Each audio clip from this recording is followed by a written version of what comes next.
this, sharing how I will become a CEO of my own product-based business as I'm becoming it. There's this program called Pipeline, and they have a Pathfinders track. I got in. Look at that, look at that. This video is going to seem off-center, but it's not. At face value, it looks like I just want to get in shape. And I'm gonna be honest, your girl does want to get in shape. I mean, who doesn't want some abs? Okay. But it's so much more than that. This is about my development as a person, as an entrepreneur, before we even talk about a company. I gotta get right with me. If you're new, hey, subscribe, turn on your notification bells. But last year was such a hard year. In my newsletter, I talked about my husband being out of a job for 8 months last year. It ended up turning around. Everything is amazing right now. His startup is doing fantastic. But it was a really, really, really tough year. On top of that, losing my grandfather and having a miscarriage. There are some days that are just suckier than others. One of the worst things about having a miscarriage, outside of the actual miscarriage, is the bills you still have to pay and the packages that show up welcoming a new baby that isn't here. And every time it happens, a new bill shows up, or a package, like a marketing package or something, shows up, like, I think I'm gonna be okay.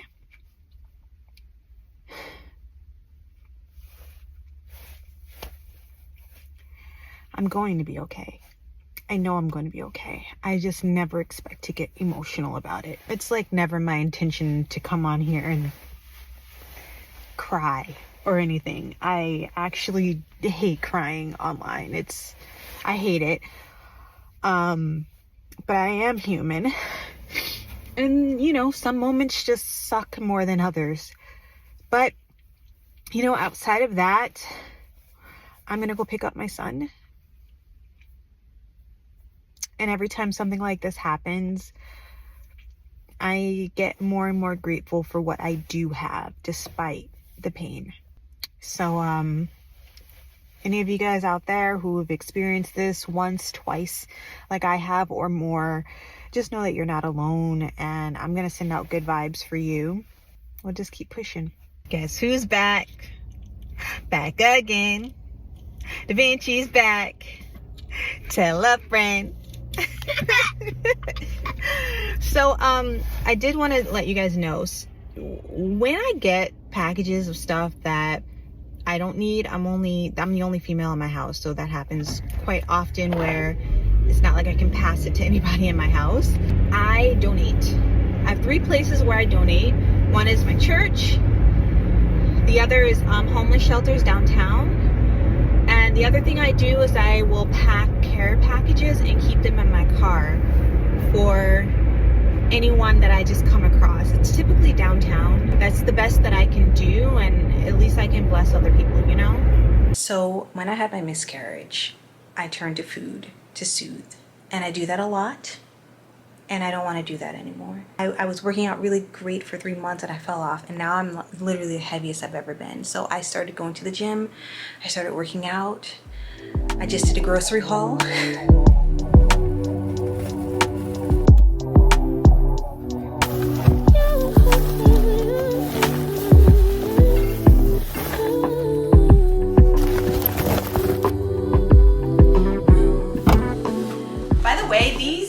Bags, even though they're cold hot bags, they're amazing to help you carry multiple bags in.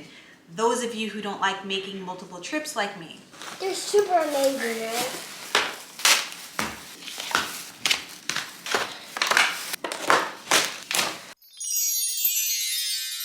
As much as I want to skip over these times in my life full of challenges and hardships, like I can't. This is literally a part of my journey and part of the reason why I created Someday Sunday. Someday Sunday is about self-love, self-care, the ritual of taking care of yourself. And it's something that I desperately have needed in my life. Whenever something traumatic happens to me, I go ahead and I run to work. That is why I created Someday Sunday. Snow day.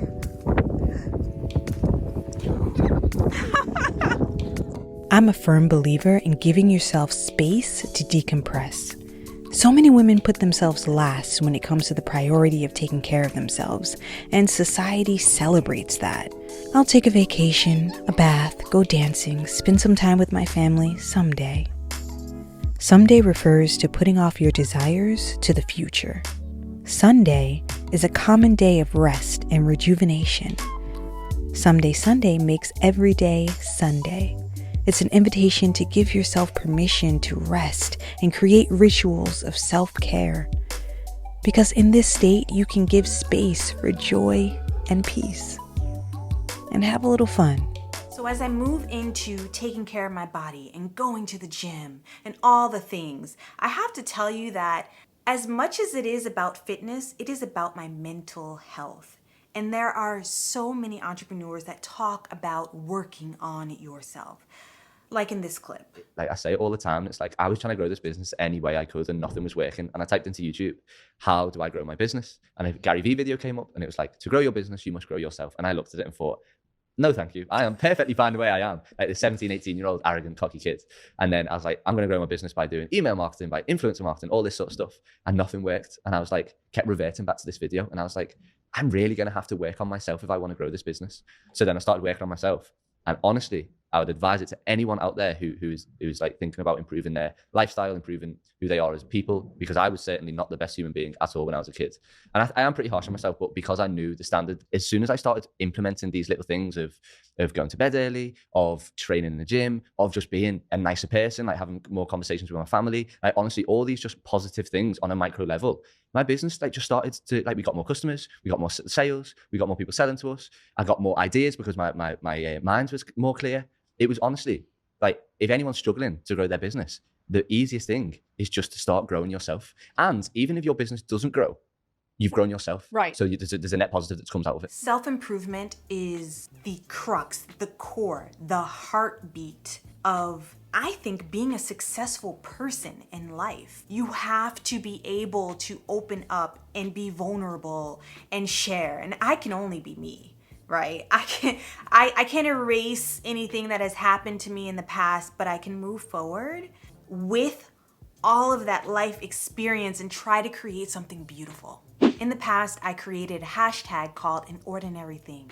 But this is the story of the beginning. A continuation of my journey doing an ordinary thing every single day that helps me to become a better version of myself than yesterday. It only takes doing an ordinary thing daily to create an extraordinary life. Extraordinary. I don't know exactly what's in my future, but I invite you to join me as I candidly share the digital scrapbook of my life, my loves, and my failures. My name is LaToya Ebony, and hey, I'm just doing an ordinary thing. The idea of doing just a little bit, just an ordinary thing every single day that leads to something extraordinary. I'm in the process of that right now, and it feels big. And excuse me if I get emotional about it, but this could change my life. And not only that, it could change so many other people's lives. And I could create products that make your life better, fuller, healthier. And that means the world to me. As I was going through all of these things, I mean, from 2020, you guys know, it's been a lot of crap that has happened in my life. Oh, even since before then, y'all, I got a testimony that one day I cannot wait to share. But self-care is something that has literally had to be like purposely ingrained into my life. And my husband is a huge supporter, and almost like he was putting the cranking down. He was like, look, I need you gotta go get your nails done every month. I will pay. Like, he really paid attention to the things that made me feel good and the energy that I would have about me when I did the things that caused me and helped me lean into my version of femininity, my version of self-love, my version of womanhood, my version of being a parent and being an entrepreneur, like all of the things that I do that make me feel good. He was tapped in, y'all, and he was like, we need you to do more of that. This is mandatory. Hello. I'm gonna go get these nails done. I actually enjoy sitting in the massage chair and getting the massages and everything, so I may have been converted, y'all, and it feels really good. It has become my favorite time of the month. And sometimes it's massages. Now let's get into fitness. The heaviest I've ever been is when I was pregnant with my son, 9 months pregnant. I was about 190. When I tell you I hit 190 last year. So here's the real of the real. Going through that second miscarriage, I started to neglect my body. More than neglect, it was almost like I was punishing myself. I was so mad at my body for like failing to do this seemingly natural thing that I'm supposed to be able to do, right? I started eating, emotionally eating, just feeding myself. And it wasn't something that was conscious. I didn't know that that's what I was doing until I really started to break it down and speak to people. This is why therapy is so important. This is why having people around you is so important, because sometimes it shows you things that you didn't even realize. You see what I'm saying? So anyway, I got back in the gym in December. I'm here. I made it to the gym. I have been coming to the gym completely unmotivated, but it's time.